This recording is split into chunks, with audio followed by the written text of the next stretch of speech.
যদি হাউসওয়াইফ থাকেন, বিজনেস করতে চান, খুব কম পুঁজিতে বিজনেস করবেন ভাবতেছেন যে 30-50 হাজার টাকা দিয়ে পুঁজি নিয়ে কিভাবে বিজনেস করতে পারেন, আজকে আমি 4 মিনিট 40 সেকেন্ডের মতো আপনাকে বলবো কিভাবে আপনি বিজনেস করবেন আর কি কি নিয়ে বিজনেস করতে পারেন।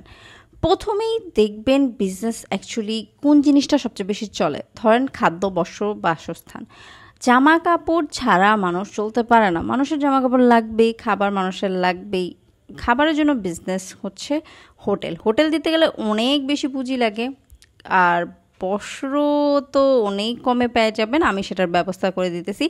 আর বাসস্থান, হ্যাঁ, আপনি যদি প্রপার্টি কনসালটেন্ট হতে চান, মানে বাংলায় যেটাকে বলে যে দালালি করা, সেটা যদি করতে পারেন তাইলেও খুব ভালো। আপনি একটা ফ্ল্যাট কিনে সেটাকে সেল করতে পারেন, রিসেল করতে পারেন, ইনভেস্ট করতে পারেন, সেভাবেও বিজনেস করতে পারেন। ধরেন একটা ফ্ল্যাট কিনলেন 5 লাখ টাকা দিয়ে, আজকে ধরেন যার মূল্য 5 লাখ টাকা, 5 বছর পরে সেইটার মূল্য 15 লাখ টাকাও হইতে পারে যদি আপনি ইনভেস্টমেন্টটা সঠিক জায়গায় সঠিক মানুষের সাথে করে থাকেন। আবার অনেক ক্ষেত্রে এটা ব্যাকফায়ারও করে থাকে। তো এখন চলেন আমি বস্ত্র নিয়ে খুব কম টাকার পুঁজি নিয়ে যেহেতু ব্যবসার কথা বলতেছি, আমি চলে গিয়েছিলাম সিরাজগঞ্জে খুবই ফেমাস একটা শাহজাদপুরের হাটে। এই হাটে আমি দেখছি এত জোস ইউনিক গজ কাপড় পাওয়া যায় সেই কম দামি প্রাইসে। আমি 5 গজ জামা কিনছি নিজের জন্য, ওই জামাটা নিয়েছিল 300 টাকা। Can you imagine? মানে এত ইউনিক ডিজাইন ছিল। আমি যখন সার্চ করছি, এইটা জানেন কোথায় দেখাইছে? টেমু অ্যাপসে। মানে ইউএইর বেস্ট অ্যাপ হচ্ছে শিন আর টিমু। মানে টিমুতে এত সুন্দর ওইটার ছিল, আর ওইটার দাম ছিল কত জানেন? জাস্ট ওইটার শার্টের দাম ছিল 1600 টাকা। আমি যদি 300 টাকার একটা জামা বানাইয়া 300 টাকার মজুরি দিয়েও যদি বানাই, তারপরেও কিন্তু 600 টাকা, 1600 টাকা সেল হচ্ছে। বুঝতে পারছেন খেলাটা কত ভালো? আর এখানে জামা কাপড় শাড়ি এত সুন্দর সুন্দর পাবেন। আরে ভাই, আমার দেখে মনে হতেছিল আমার কাছে যদি আজকে ব্যবসা থাকতো, আমি তো লালে লাল হয়ে যেতাম। আজকে আমার কাছে 50,000 টাকা নাই দেখে আমি বিজনেসটা করতে পারতেছি না।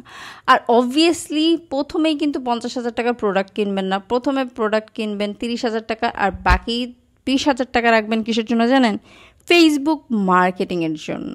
আপনি বিভিন্ন ফ্রিল্যান্সার দিয়ে বা ইনফ্লুয়েন্সার দিয়ে আপনি ফ্রিল্যান্সার দিয়ে অ্যাড রান করাতে পারেন, আর ইনফ্লুয়েন্সারদেরকে দিয়ে আপনি প্রমোট করাতে পারেন। আপনি তাদের পিআর পাঠাতে পারেন, তাদের কাছ থেকে রিল নিয়ে এরকম সুন্দর সুন্দর আপনার ব্যবসাকে প্রমোট করতে পারেন। ফ্রিতে একটা ব্যবসার জ্ঞান দিয়ে দিলাম। আমি করতে চাইছিলাম, যেহেতু আমি পারতেছি না, আপনারা করে দেখান। যদি আপনারা কেউ উপকৃত হয়ে থাকেন তাহলে আমাকে অবভিয়াসলি জানাবেন। এটা হতেছে সিরাজগঞ্জের থেকে প্রায় 1.5-2 ঘন্টা লাগে। আর এই জায়গাটা এত এত হেভেনলি কম প্রাইসে।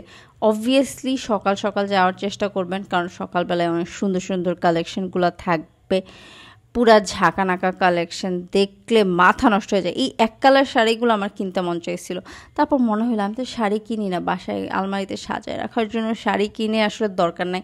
আর যেহেতু আমি দুবাইতে যাই, নেপালে যাই, অমুক জায়গায় যাই, আমি ট্রাভেলের মধ্যে থাকি, আর ট্রাভেল করলে তো আপনারা জানেনই, 30 মানে দুবাইতে 30 কেজির মধ্যে আমার পুরো সারা জীবনটা ভরে লয়ে যেতে হয়। মানে আমি 30 কেজি ওজনের লাইফ আমার, মানে আমি আমার জামা কাপড় 30 কেজির মধ্যে সীমাবদ্ধ থাকতে হবে। আমার যত অ্যাক্সেসরিজ, জামা, জুতা, জুয়েলারি, ব্যাগ, স্যান্ডেল সব কিছু 30 কেজির মধ্যে আটকাইতে হবে। এটা কোনো লজিক্যাল কথা কইলেন? মানে এই কারণে আসলে আমি মানে আমার প্রয়োজন ব্যতীত কোনো জিনিসপত্র এখন কিনি না। ট্রাভেল করলে কিন্তু এটা একটা ভালো জিনিস হয়, আপনার প্রয়োজনীয় জিনিস কী আর অপ্রয়োজনীয় জিনিস কী সেটা কিন্তু আপনি খুব দ্রুত বুঝে যেতে পারবেন। এই কারণে আমি বলি ট্রাভেল করলে আপনার অনেক জ্ঞান বৃদ্ধি হবে। ঘুরে বেড়ান, দেখেন, অনেক কিছু শিক্ষা পাবেন, অনেক কিছু উপলব্ধি করতে পারবেন। এই জামাটা না আমার আসলেই কিনতে এই শাড়িটা আমার খুবই কিনতে মন চাইছে। আমি সিরিয়াসলি বলতেছি, ব্যবসা শুরু করে দেন, করে দিতে হবে। দেখবেন কনফিডেন্ট, মোটিভেশন অটো চলে আসবে। All the best, bye bye.